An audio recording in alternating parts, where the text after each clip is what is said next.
you are black, what's your totem? Is it the eland or the baboon? For wisdom is a defense and money is a defense. But the excellency of knowledge is that wisdom giveth life to them that have it. Ecclesiastes 7 verse 12. For 600 years of black slavery and African colonization, they worked so hard, mercilessly shedding blood and death, subtle methods to erase names and totems. Why? We see here from the popular movie based on the book Roots, Kunta Kinte, who was beaten thoroughly, abused beyond any measure. Even Jesus could not have been abused as that. To remove his name, they tell him that your name is Toby, but he said no, it's Kunta Kinte. And for hours and hours he was thrashed, beaten, humiliated, and destroyed. Why would they go to that extent of being animalistic and so evil? We come to Africa and they colonized it. The Berlin Conference took it over and they renamed all the countries and gave them their new names: Morocco, Algeria, French West Africa, Gold Coast, Cameroon, Belgium, Congo, Northern Rhodesia, Nyasaland, German East Africa. Why would they do all that? We see here that, boy, Kunta Kinte, can you see the abuse there?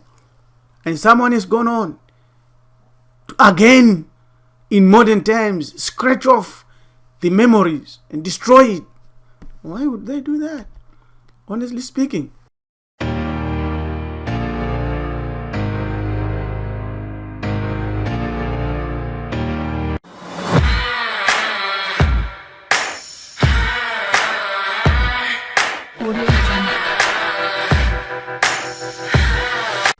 Obviously, what we have realized now is that you could be wealthy, healthy, educated, and be a celebrity.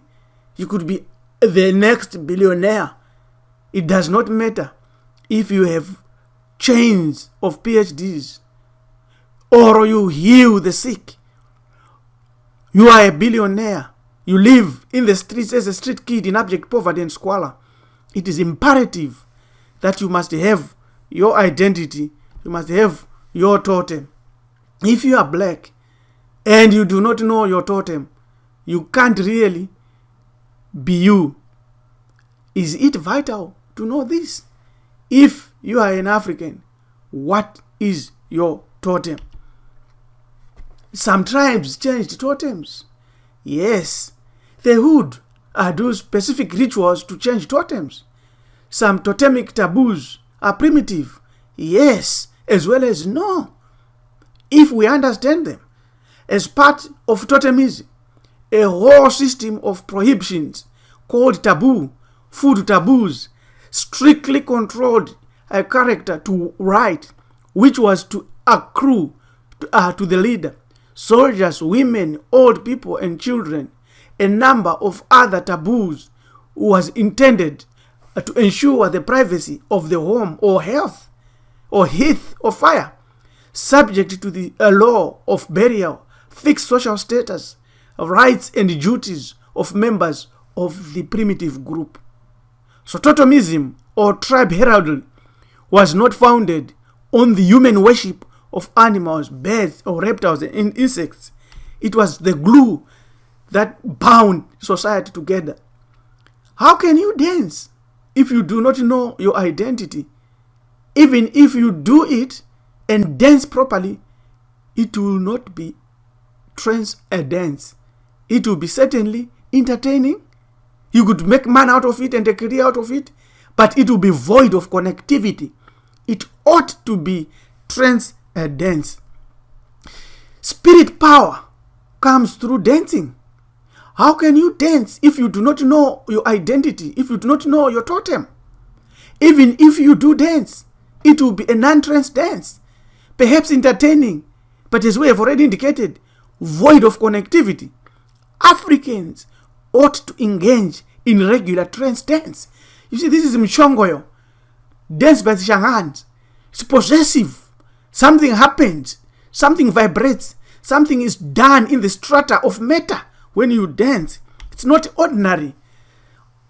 Are scholars correct to say black people bowed down and worshipped animals? This would definitely make totems idolatry. Did the ancient worship animals? Yes, again, and no, again. But some black African free thinkers today, following the cue of their master European teachers, have dished their totems and adopted evolutionary theory that dries out your spirit and their spirit in forced education. On the other hand, black people follow religions they know enslaved and colonized them. These religions like Islam, Sikhism, Buddhism, atheism, Taoism, Hinduism, Judaism, Christianity, and agnosticism teach them that totems are primitive and demonic, and our African brothers chuck them out. If you are black and without a totem, you have been deprived of your vital identity, voluntarily or otherwise. For totems are older than religion. By old, it means not chronologically only, but in the structure and stratum of our consciousness. That is, they are the most archaic and so remote, they are nearest to the beginnings of human progress.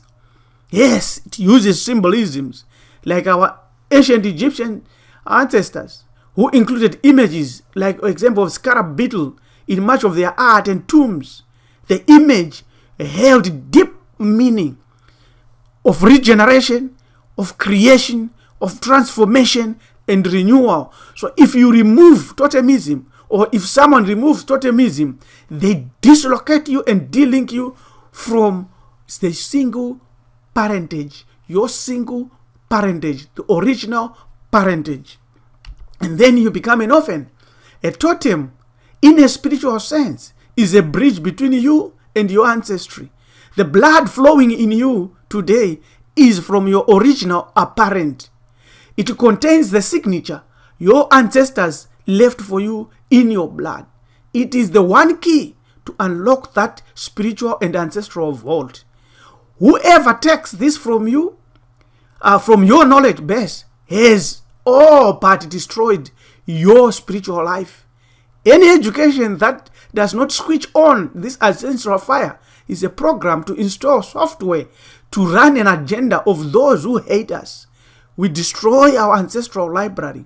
Yes, the totem is a symbol working at and on a subconscious level, working your superhuman power associated with your ancestry. You see here, our sisters in America are the highest educated at the moment. But what have they done? Whose education have they had? Because of the issue of ancestral. Is totemism really animal worship? In the history of religious ideas, the belief that the earliest gods were animals or plants is very old, and it has been persistent, tenacious, and adaptable as well. One of the oldest accounts of such beliefs, McLennan's work, had implications for the field of history of religion. In the study of the worship of animals and plants, 2 parts, 1869-70, McLennan suggested a connection between social structures and primitive religions. And he coined the word totemism for the social function of primitive religion. And yet, we know now that such studies were deeper and were meant to delink all blacks from ever using their totems and neutralizing their totems. You can see their totems there. This is the ancestral totem. This is our maternal totem. This is the snake. It represents certain qualities, certain energies at a subconscious level, which you must activate. This is the lion. It represents a certain subconscious level. This is the baboon. This is the zebra. This is a symbol of life. It means something else. It means deeper than that. This is a gazelle, beautiful gazelle. This is a fox. Life, spirit of a man, ought to guide us and help us understand this. Where did the word totem come from? The word totem originated from the Ojibwa. What does it mean? It is a sign, a symbol, or a device of a group or tribe. How then does a totem link you with your ancestral spirit? We have seen that it does so by blood, but we want to come to another level now. How can it be delinked, disengaged, or destroyed? To answer these questions, vital questions, let us look for this word first as it was used by various black people scattered across the earth. The root of the word totem is TTM, or tem, or dem. In ancient times, D equals T. So totem could be rendered DDM or dodema, or dema, or dodoma. Some Ottawa Indians render this word ododam, close to the Bantu ododama, to name, or ododema, to name. Sanskrit has it as dhamma, which is equal to home.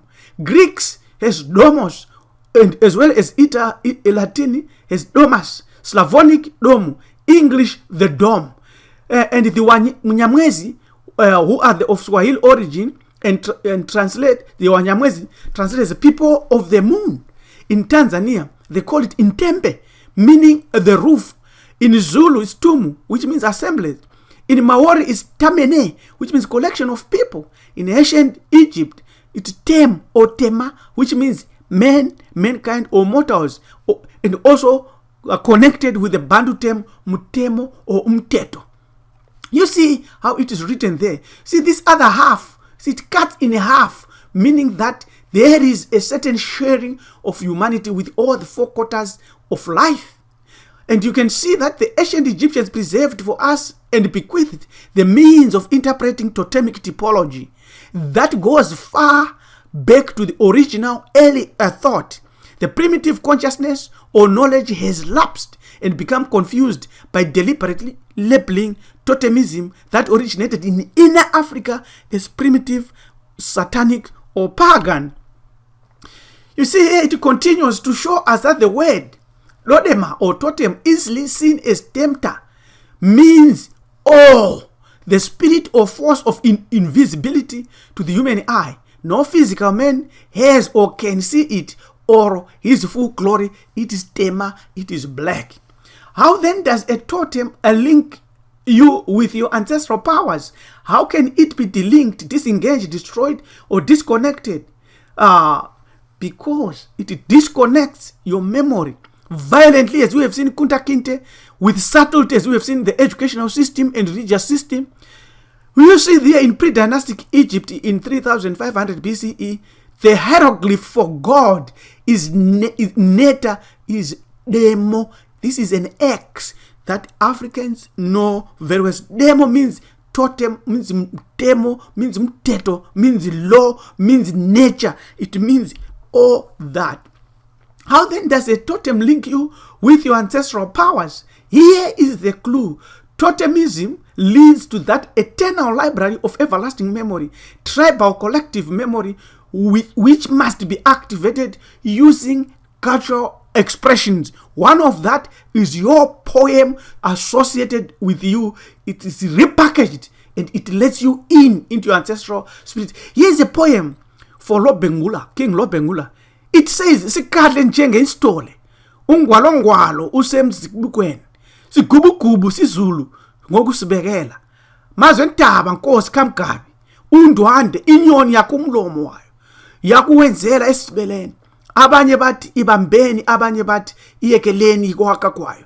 This, what it says, he rode like a calf. There is a calf there. It's an animal, it's an energy.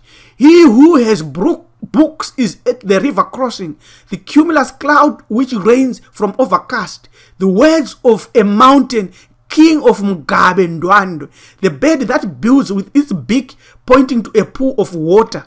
Some say it catches, some say leave it that way. It builds. The black lion of Babindlela. Grass does not burn in the Kalahari. Some burns and some burns. It goes on. It has totemism included there, which is the way of activating your ancestral energy and your royalty, bringing it to the present and switching it on like an electrical switch to have more power. A totem, whether a natural element, an animal, or a plant, was never meant to be an object of worship. It was first a means of distinguishing one clan from another, a division, a vortex of energy, a god, a nether, and its all an energy, a way of tracing one's genealogy. In effect, it was the first way of knowing the historical background of a group and of your tribe, because it preserves a deeper teaching on who and what is man. We go to this other level. The baboon was a manifestation of not one but two Egyptian gods. The first was Tot, god of writing, or Jehuti, god of writing, and the other one was the youthful god of the moon, Khonsu. Both of these gods were responsible for marking the passage of time and were interestingly enough associated with the moon to an extent. In Goko, in the village where I grew up, it was the baboon that would announce for us the arrival of a new moon. It was the baboon that had wisdom of weather, wisdom of crops, of wisdom of all the things. More commonly known as Tot, which is his Greek name, Jehuti is the god of wisdom, learning, writing, wit, fantasy, speaking, medicine, and inventions. He appeared mainly as an ibis. You can see there as an ibis with his writing stencil, a baboon, an ibis-headed man. So this is energy. This is your connection. This is your ancestral connection and ancestral force. Yet, at a deeper level, it finally teaches us that man is a spirit that dwells in an animal, a divine spark. Therefore, we want to use the hardware of the animal to activate the software, which is the divine, which is the spirit. This is how ancient African thinkers used it to build complex structures and formulate all the things that we use today, which comes from the word Bantu. Ba means so or moya. Ntu means flesh, which is the animal where the totem now connects you with your land, where you live and where you originated, where your primary energies are lying. And also it will eventually guide you into the world of the ancestors. Animal flesh in a mentor on earth, a mentor's earth, is for experience only. Yes, and recording events. Yes, that's the totem. It then leads you into this realm where the divine spark releases what it has learned and experienced on the earth and is connected with your ancestors. You cannot ascend when that ancestral connection is dealing in your present life. The power of imagination is enhanced by your totem. You can see this is what our ancient ancestors managed to do without any modern technology. They formulated the foundation. Prose poems, as we have already said, called the temple, electrifies your confidence and self-esteem, solidifies your inner sense of worthy and identity, sharpens your destiny. Without your totem in place, your self-esteem is hollow. It is not yours, but it is one that has been given to you by those who took away your totem in the first place. We cannot be black and not have a totem. The essence of totemism is identifying our racial symbolic language in which the rich deposit of our ancestral energy flowing in totemic awareness waits to directly influence you and us positively. Activate your energy. Activate your totem. If need be, adopt one today. Thank you. Goodbye.